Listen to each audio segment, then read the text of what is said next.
भगत मेरे मुकुटमणि मैं भगतन को दास, सदा संग लागत फिरूं कबो न छोड़ूं साथ। क्या कह रहे हैं भगवान? भगत मेरी मुकुटमणि और मैं भगतन को दास। अच्छा, कोई किसी का नौकर बताने में किसी को खुशी मिलती है? आप भी बताओ।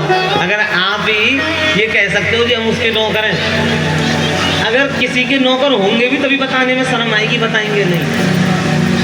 लेकिन यहाँ देखो उल्टा ही काम है। त्रिलोकपति जिनके इशारे पर सारा संसार नाचता है, हाँ जी, ये वही परमात्मा है ठाकुर जी।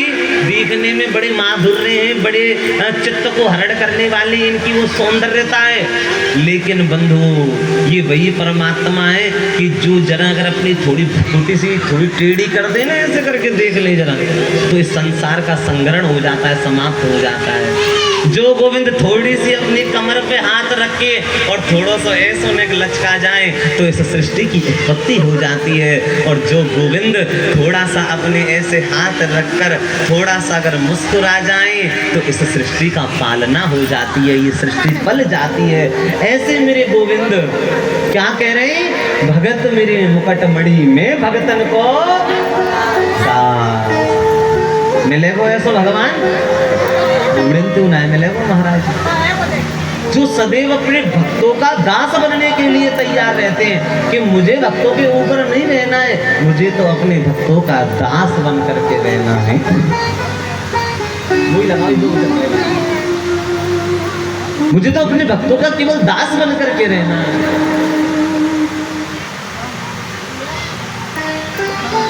तो मैयाओ ठाकुर जी महाराज अपने भक्तों की दासता को स्वीकार कर लेते हैं। आपने उड़ीसा में जगन्नाथ भगवान का नाम सुना होगा? किसने सुना? अच्छा, दर्शन किए कभी किसी ने जगन्नाथपुरी के? अभी ऐसे भाग्य उदित नहीं होता है कि वहाँ के दर्शन सही में। भैया जगन्नाथपुरी में जो भगवान है ना, जो ठाकुर जी है, वो जगन्नाथ भगवान है।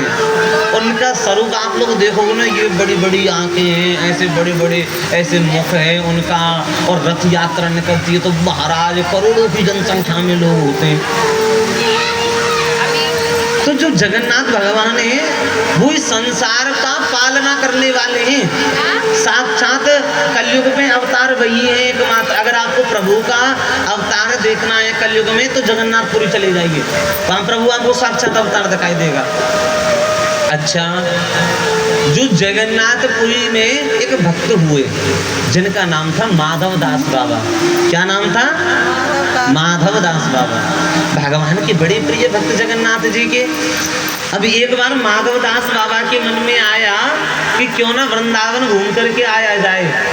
बहुत दिन जगन्नाथपुरी रहते रहते हो गए, वहाँ पर भी तो ठाकुर है, तो वृंदावन घूम कर आया जाए। तो जगन्नाथ भगवान वार्ता करते ही थे, रोज मिलते ही थे अपने भक्त से, माधवपुरी से। तो कहने लगे, बाबा तू अकेलो मत जाए, मैं हूँ तेरे संग चलूंगा, मुँह वृंदावन ले चल। कौन कह रहा है? जगन्नाथ भगवान कह रहे हैं इस बात को। बाबा तू अकेलो मत जावे, तू मुझे अपने संग लेके चल। अब माधवदास बाबा बोले, हे भगवान मैं तुम्हें कैसे लेके चलूं?